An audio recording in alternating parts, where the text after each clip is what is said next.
Welcome back to the deep dive. Today, well, we're opening up a case file that's still, I think, one of the most disturbing and talked about crimes of the 20th century. We're looking at the 1933 murders committed by the Papin sisters in Le Mans, France. It really is a shocking case. It just completely shattered the image of this, quiet, respectable, middle-class home, an act of almost unbelievable violence and Mhm. carried out by the live-in maids, Christine and Léa Papin, who, well, everyone thought were just perfectly ordinary servants. Exactly. And for our deep dive today, we're drawing on historical accounts of the case itself, various criminological studies trying to make sense of it all, and also some of the psychoanalytic takes that people have applied over the years. Right. And our goal here is really to try and distill what these different sources tell us about the why. Why did this happen? We're going to focus specifically on, what the sources suggest about the sisters' really unique relationship, the role those social and class pressures might have played, the nature of the violence itself, impulsive, planned, and importantly, their state of mind around the crime. Okay, let's dive right in then. The core facts, as presented in these sources. Who were Christine and Leah Papin, and what actually happened on that awful night in 1933? Okay, so Christine Papin, she was born in 1905, and her younger sister Leah was born in 1911. They worked as live-in maids for the Lancelin family there in Le Mans. This was Monsieur René Lancelin, his wife Leonie, and their grown daughter Geneviève. Christine had actually been with them for quite a while, maybe 6 or 7 years, and Leah came to join her later on. And what were they like, according to the accounts? What was the general impression? Well, the descriptions usually say they were diligent, very quiet. They kept to themselves mostly, known as efficient workers. But their world was incredibly small, pretty much confined to the Lancelin house, and even more so to this little attic room they shared. Very isolated. They rarely interacted with anyone besides their employers and, well, each other. So, this picture emerges of these two isolated, maybe unremarkable servants. But then, February 2nd, 1933, that quiet blows up completely. What did Monsieur Lancelin find? Right. Monsieur Lancelin gets home.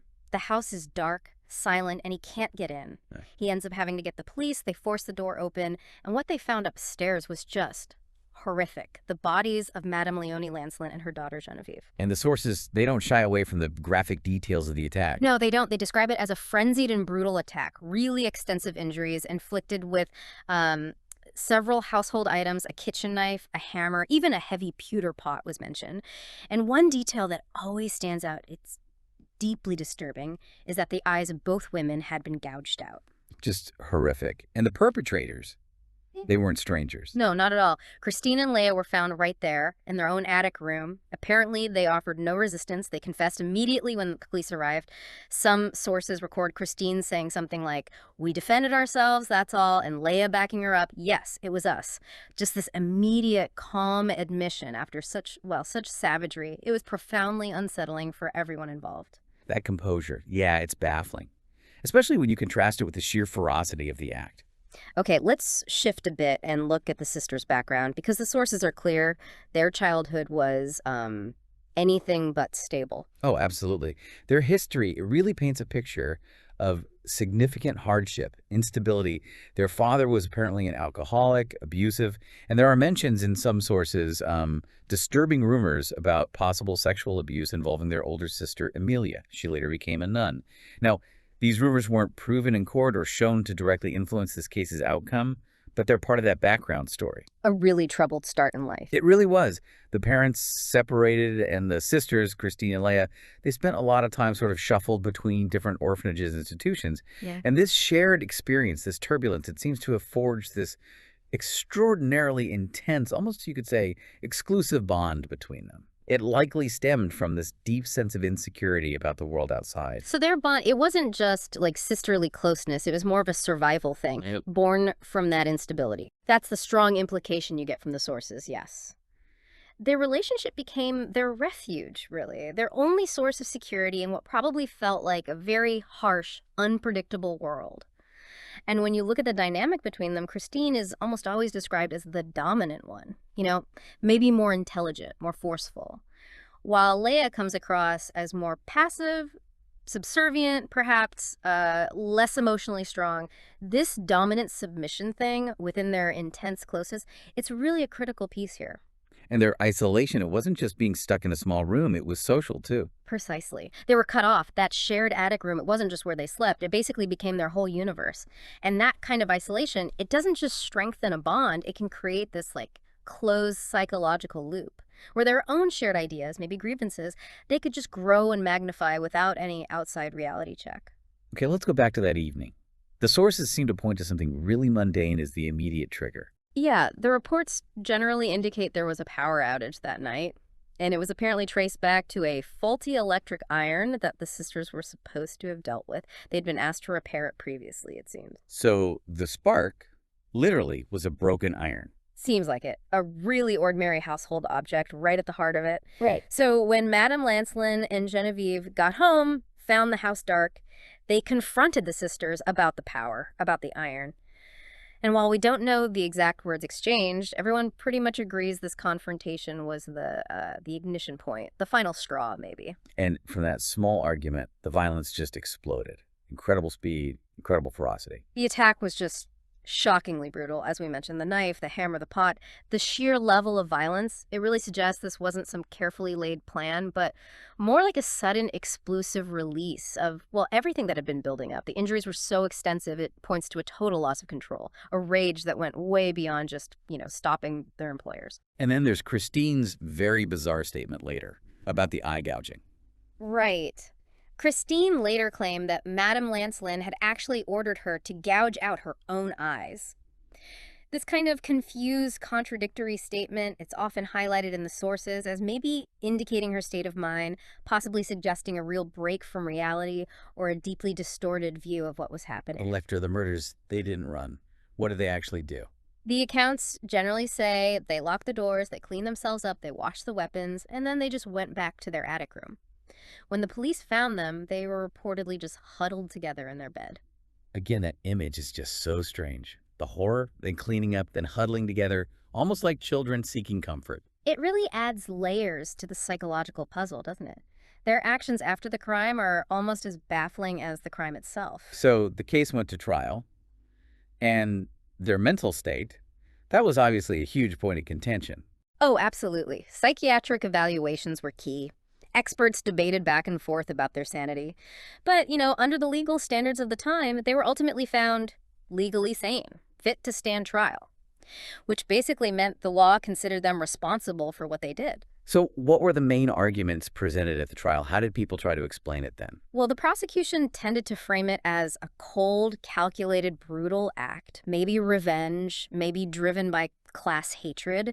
The defense, on the other hand, argued it was more like a sudden explosive breakdown, the result of years of harsh treatment, the pressures of servitude, just immense psychological strain.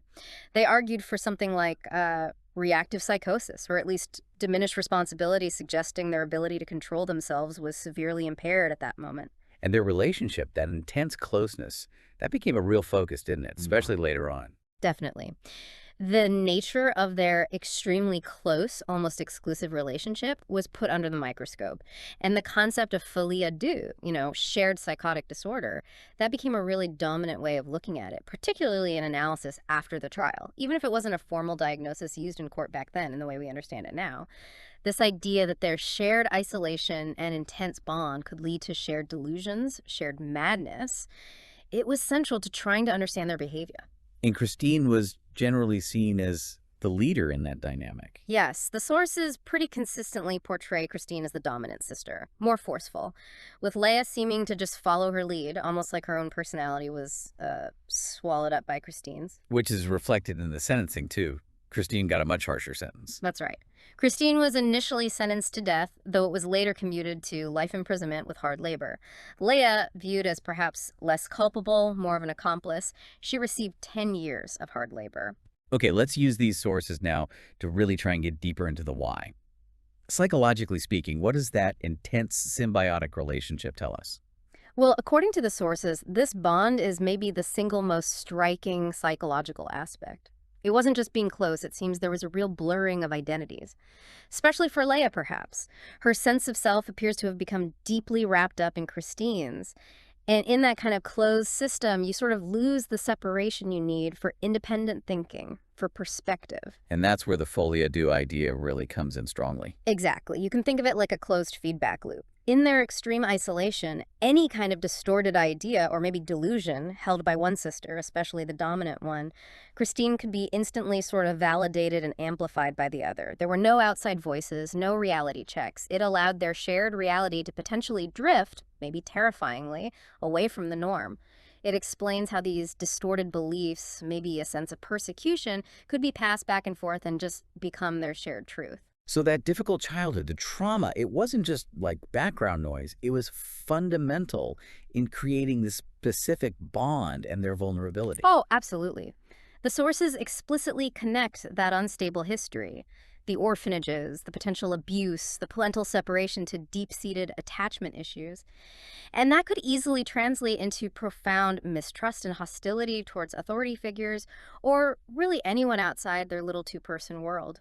Their intense bond became possibly their only perceived safe place in a world that felt constantly threatening or unreliable. And could that trauma also have affected just their basic ability to handle stress, day-to-day stuff? Yes, quite possibly. It could lead to what psychologists call emotional dysregulation, basically, difficulty managing intense feelings, and also damaged self-worth.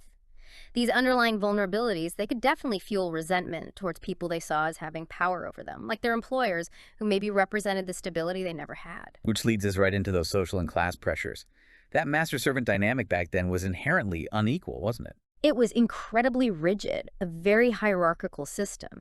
And as the sources point out, that daily experience of servitude, being under constant scrutiny, having basically zero autonomy, that could be psychologically really corrosive. It builds up what they call accumulated resentment, feelings of maybe humiliation. So it wasn't necessarily about the Lancelins being unusually cruel, maybe, but just the relentless nature of being in that subservient position. Precisely. The sources suggest this prolonged sense of powerlessness. It didn't just sit there, it could fester and eventually, potentially, erupt into rage. If you look at it through that lens, the extreme violence of the murders becomes this terrifying inversion of their usual roles. A desperate, maybe horribly distorted attempt to grab back some power, some agency. And this ties into that class struggle narrative interpretation that some people had. Yes, exactly. Particularly some left-leaning intellectuals at the time and since viewed the case that way as an extreme, violent act of rebellion against bourgeois oppression. The sources present this as one significant way the case was interpreted, seeing the sisters almost as victims of the system, pushed past their breaking point. It's definitely an important perspective to consider impartially when you're trying to analyze the whole picture. And the idea of dehumanization fits in there too. Like, maybe they stopped seeing the Lancelins as people. It's possible. To inflict that level of violence, it's likely, or at least plausible, that on some level they stopped seeing their employers as, complex individuals with their own lives, and maybe started seeing them more as symbols of the system that confine them, oppress them. And that kind of dehumanization, psychologically, can make extreme violence easier to commit. Let's talk about the possibility of paranoid thinking. Could their isolated world have fostered that? Well, that closed system is almost perfect breeding ground for paranoia, isn't it? Without any outside perspectives to balance things, small issues, minor criticisms, perceived slights, they could easily be interpreted through this lens of persecution, seeing threats and judgment everywhere, even where maybe none was intended. And the psychoanalyst Lacan had a specific take on this, didn't he? Yes, what's particularly interesting is Lacan's idea of focusing on the mistress's gaze. Her scrutiny, her demands, just her presence being experienced by the sisters, especially maybe Christine, as this persecutory gaze, like an evil eye. And in that reading, the act of eye gouging takes on this really powerful symbolic meaning. It's seen as a violent, desperate attempt to destroy the source of this perceived torment and judgment. So Christine's bizarre claim about being ordered to do it, they could kind of fit with this distorted, persecuted view. It absolutely aligns with that idea of a significant distortion of reality or a paranoid delusion. Her statement isn't just weird. It could be a glimpse into this deeply fractured, maybe persecuted internal world they shared, where such a command felt real, or at least symbolically necessary. Okay, so bringing all these factors together, the psychology, the social context, the relationship, what does the nature of the violent act itself tell us? Well, the sources consistently suggest it doesn't appear to have been meticulously planned. The sheer brutality, the use of whatever tools were right there, it points away from cold calculation and much more towards a sudden, cataclysmic eruption of long suppressed emotions. So the faulty iron wasn't really the cause, but more like the fuse that lit the powder keg. Exactly. That confrontation over the iron seems to be the spark in the powder keg. But the keg was already full, wasn't it? Full of years of this built up psychological pressure, that intense, maybe unhealthy bond, the unresolved trauma, the simmering resentment, possibly paranoid thinking, the sheer ferocity of the violence. It's like a direct measure of the rage that had been simmering just below the surface of their quiet, dutiful behavior. And what about their composure after the crime and those strange statements? How did the sources explain that? The sources discuss a few possible psychological explanations. One idea is dissociation, like a mental detachment from the horror, maybe as a kind of defense mechanism. Another possibility is it represented some kind of bizarre fulfillment of a destructive urge, like a strange sense of relief or finality after the explosion. Or maybe they just couldn't process what they'd done. Yes, that's another strong possibility. It could point to a fundamental inability to fully grasp reality, which would be consistent with severe psychological disturbance or maybe the effects of those shared psychotic features, where their internal shared world felt more real, more compelling than the external consequences of their actions. So when you put it all together, the Papin sisters case, it's clearly not something you can boil down to one simple cause, is it? Not at all. What the sources really show us is this complex tapestry. It's woven from all these threads, their difficult personal histories, that intense, maybe pathological sibling relationship, the very real pressures of their social environment, and then this sudden, shocking eruption. It seems to be the tragic coming together of all those elements that led to the crime. And what actually happened to the sisters after the trial? Well, Christine's health, both physical and mental, reportedly went downhill very quickly in prison. She died just a few years later in 1937. Some accounts say she refused food, was in a state of severe psychological decline. Léa, she served her sentence, was released I think in the early 1950s, and then she lived quietly, anonymously, for the rest of her life. Much less is known about her later years. But the case itself, it still holds this immense, enduring fascination, doesn't it? Mhm. Why do you think it continues to resonate so strongly? I think because it fundamentally challenges our desire to neatly categorize extreme violence. It keeps being studied, inspires plays, films, because the core questions are still deeply unsettling, aren't they? What was their true psychological state? How much did class and servitude really contribute? Was it truly a sudden snap, or was it somehow inevitable given everything building up? And maybe the most disturbing question: how did that intense, isolated bond warp their shared reality and enable them to commit such an act? And what does delving into this case prompt you, the listener, to think about, maybe about the world around us? Well, it's such a stark reminder, isn't it, that these incredibly intense psychological landscapes can exist hidden just beneath seemingly ordinary surfaces. It reminds you of the power, sometimes the destructive power, of extreme isolation, and how shared realities, when they're totally cut off from outside views, can really distort perception, distort behavior. It makes you wonder, doesn't it, what hidden lives, what hidden pressures might be bubbling away just beneath the surface of everyday existence, completely unseen until maybe they erupt. So we've journeyed from the brutal, undeniable facts of that night in Lamos through the shadowy background of the Papin sisters' lives, the pressure cooker of their working environment, and the really complex ways psychologists and others have tried to understand their minds and their unique relationship, drawing on all these sources. Yeah, and we had to grapple with this really unsettling idea that their isolated shared world became this breeding ground for a reality that was terrifyingly separate from, well, from everyone else's. So here's a final thought maybe to leave you with, drawn from this deep dive. What happens when the only reality you truly share, intensely and exclusively, is with just one other person? What capacity for distorted perception, maybe even for violence, might lie dormant in lives lived entirely in the shadows, hidden from the world, and perhaps even hidden from themselves? That's definitely something worth reflecting on.